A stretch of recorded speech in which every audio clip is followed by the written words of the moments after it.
ولادي وبناتي طلاب الصف الثاني الإعدادي، كل سنة وانتم طيبين عشان السنة الجديدة. هبتدي معاكم دلوقتي مراجعة ملخص سؤال وإجابة للمنهج. الموسيقى دي في أول الفيديو بس مش في آخره، وطبعا لو ما اشتركتوش اشتركوا في القناة واكتبوا لي انتم منين محافظة في التعليقات، وما تنسوش اللايك. نبتدي دلوقتي. الأسئلة دي عامة عن المنهج كله. رقم 1: لأنه هكذا أحب الله العالم حتى بذل ابنه الوحيد لكي لا يهلك كل من يؤمن به. رقم 2: ذبائح العهد القديم ترمز إلى ذبيحة الفداء أو ذبيحة السيد المسيح في العهد الجديد، لأنه لا يمكن دم ثيران وتيوس ترفع الخطية. لأنه لا يمكن أن دم ثيران وتيوس ترفع الخطية. 4: إن نسل المرأة يسحق رأس الحي. 5: قال السيد المسيح على الصليب 7 كلمات أو 7 جمل. 6: أما من جهتي فحاشا لي أن أفتخر إلا بصليب ربنا يسوع المسيح. اللي بعديها: مات السيد المسيح ليحمل عنا الايه عن الموت. الموت ليه أربع نواحي يا ولاد، أو الموت الرباعي اللي هو الروحي والجسدي والأبدي والأدبي.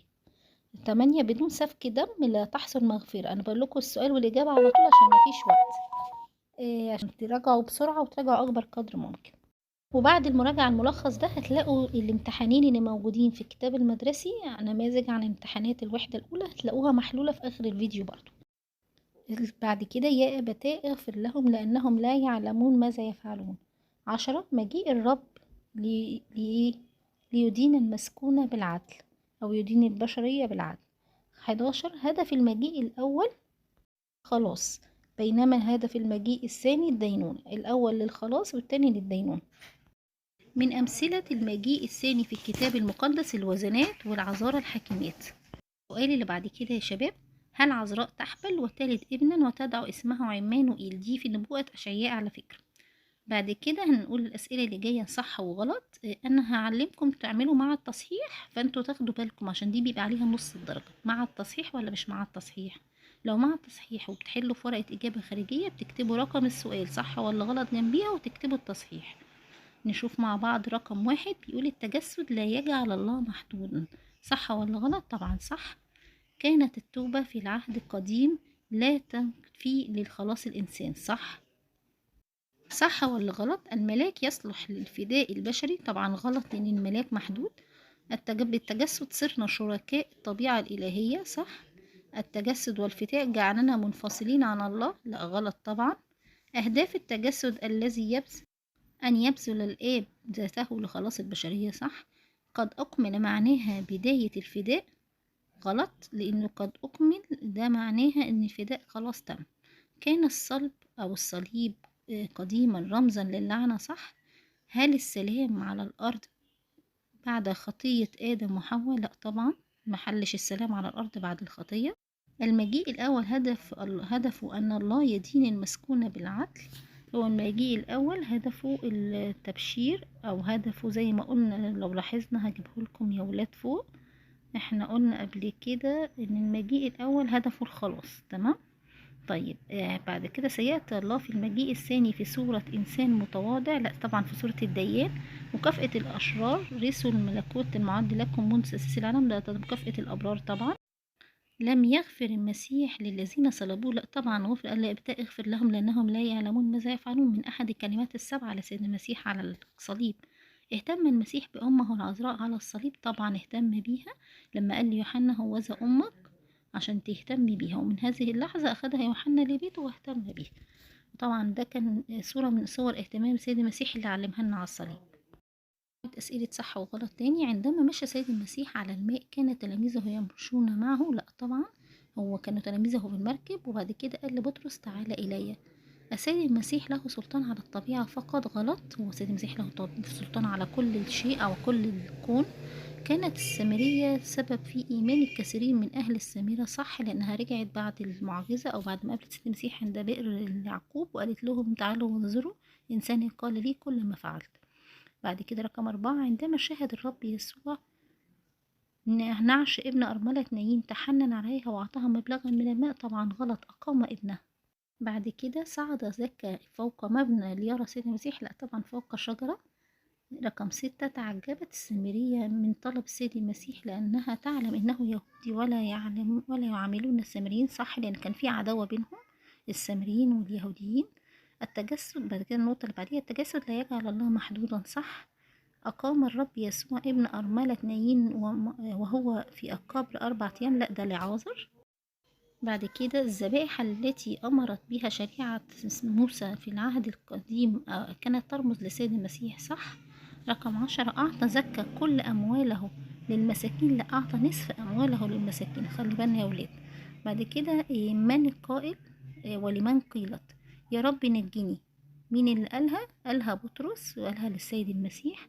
مين اللي قال أعطيني لأشرب؟ السيد المسيح قالها للسامرية.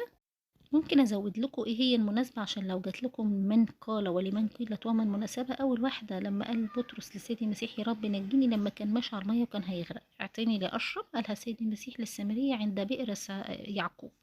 رقم 3، ايها الشاب لك اقولكم، السيد المسيح قالها لابن ارملة نايين لما اقامه من نعشه.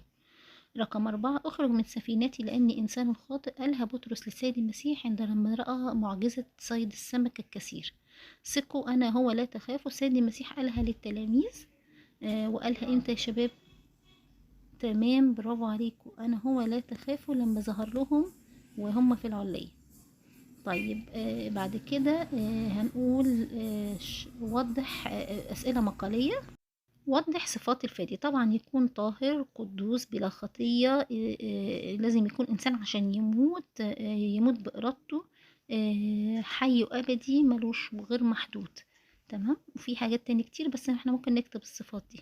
بركات التجسد، ان بركات التجسد عرفنا الشخص الآب الأبدي، عرفنا السلام، أبطل الموت السيد المسيح. بعد كده اذكر علامات المجيء التاني. علامات المجيء التاني يا ولاد، ظهور أنبياء كذبة، حروب وكوارث، انهيار الطبيعة، ظهور مسحاء كذبة. بعد كده اذكر أمثلة لسلطان السيد المسيح على كل من. الأول قال البحر والرياح اللي هو لما أهدأ العاصفة والمسيح مشي على المية، وجعل بطرس كمان يمشي على الماء. طب الحيوانات لما معجزة صيد السمك دي واحدة منهم برضو. كتب لكم اذكروا أمثلة السلطان السيد المسيح على الفلك اللي هي نجم الميلاد لما فضل يمشي ويقود الميلاد، لما ظلمت الشمس أثناء الصلب من الساعة الثالثة للتاسعة السادسة للتاسعة فضلت 3 ساعات. دي سلطان السيد المسيح برضه هيسألكم عن إقامة الموتى. ابن أرملة نايين، ابنة يايروس، لعازر 4 أيام. فدي كلها أمثلة لسلطان السيد المسيح. طيب من ضمن الأسئلة المقالية برضو بيقول لك ما هي مجازات الأشرار والأبرار عند مجيء سيد المسيح الثاني؟ العذاب الأبدي للأشرار والحياة الأبدية للأبرار. ماذا تعني عبارة قد أكمل؟ أن السيد المسيح أكمل النبوات وأتم الفداء. تمام، الأسئلة سهلة يا شباب لو ركزنا يا ولاد. يلا بعد كده بيقول لك لمن قيلت. اذكر سبب. 1، لعن السيد المسيح شجرة التين لأنها لم تعطي ثمرا. صعد زكى على شجرة جميزة لكي يرى السيد المسيح من زحام الناس انه كان كثير القامة. اجتمع التلاميذ في العلية والأبواب كانت مغلقة بعد صلب المسيح. على فكرة يا ولاد، مغلقة مش مغلقة. مغلقة يعني محطوط لها ترابيس وقفال والخشبة اللي بتقفل الباب ده عشان ما يتفتحش، يعني مقفولة بإحكام.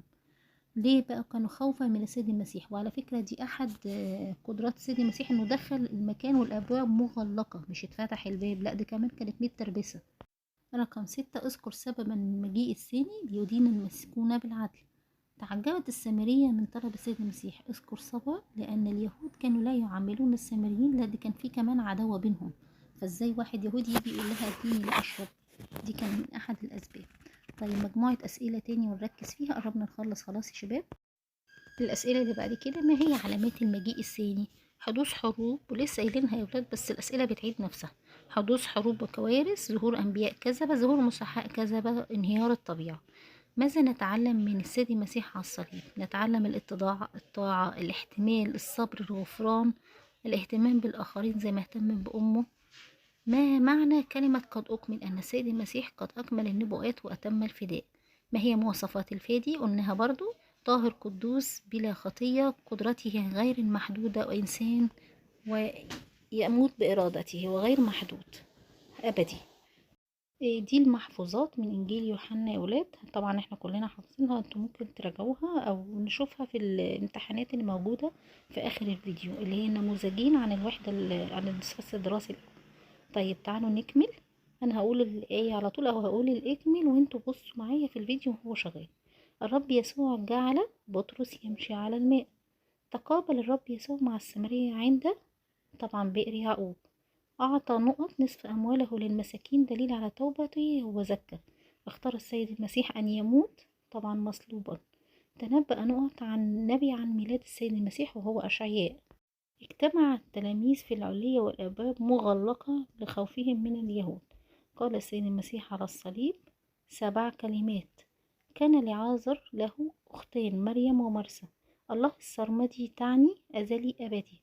يا رب نجيني قالها بطرس الرسول للسيد المسيح لما قال له تعالى امشي معايا على المية أو تعالى لي ماشي على المية.